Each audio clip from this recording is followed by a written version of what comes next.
అరే నాకు అర్థం కాని విషయం ఏంటంటే మన తెలుగు ప్రొడ్యూసర్లు కొంతమంది ఉన్నారు. వాళ్ళకే చెప్తున్నా, కావాలంటే మీరు ఈ వీడియోలో వాళ్ళని ట్యాగ్ చేయండి, కింద కామెంట్ చేయండి. నేనేమంటానంటే, పెద్ది లాంటి ఒక మంచి సినిమా, ఒక ఫ్యామిలీ ఎంటర్టైన్మెంట్ సినిమా థియేటర్లో 2 వారాల నుంచి ఫుల్ బుకింగ్స్ లో హౌస్ఫుల్ అవుతుంది. 2 వారాల నుంచి ఆల్మోస్ట్ గంటకి 12,000 10,000 టికెట్ల చొప్పున తిరుగుతా ఉన్నాయి.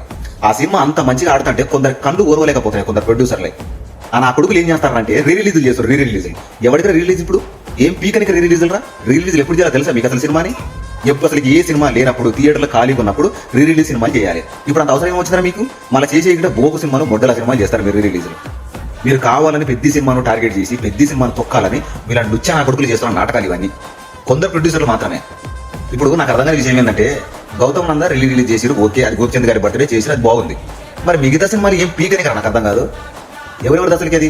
MS ధోని ఒకటంట, అది ఆయన బర్త్డేకి వేస్తాను అంటే మా సినిమాలు నడవద్దు, ఆ తర్వాత సినిమా చూపిస్తాం మా మాట. ఏం పీకనిగా చూపిస్తారా మీరు సినిమాలు? అది ఎందుకు రిలీజ్ నాకు అర్థమైతలేదు. ఆ తర్వాత రేబల్ అంట, అది ఎందుకు? ఏంటికి రేబల్ ఏంటికి వేస్తారా నాకు అర్థమైతలేదు. సరే పోనీ అది చేసారు అనుకుంటే, ఇంకా కొన్ని లఫ్డ్ సినిమాలు కొన్ని ఉన్నాయి, ఆ సినిమాలు కూడా రిలీజ్ చేస్తాను. అంటే పెద్ద సినిమాను కావాలనే టార్గెట్ చేస్తున్నారనే అనిపిస్తాను.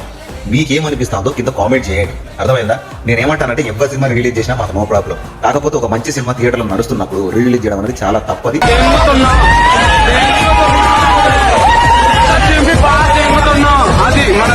మీరు ఎంత తొక్కాలని చూసినా, ఎంత కింద పడేయాలని చూసినా, జనాలు చరణ్ గారిని లేపుతారు. పెద్ద సినిమాను ఈ ఐపులో పెట్టారు. మీరు నా మొగ్గల రిలీజ్ చేసుకోకపోతే సాబంటారు ఆయన. మీరు మీకు సిగ్గు రాదు మీ అందరికి.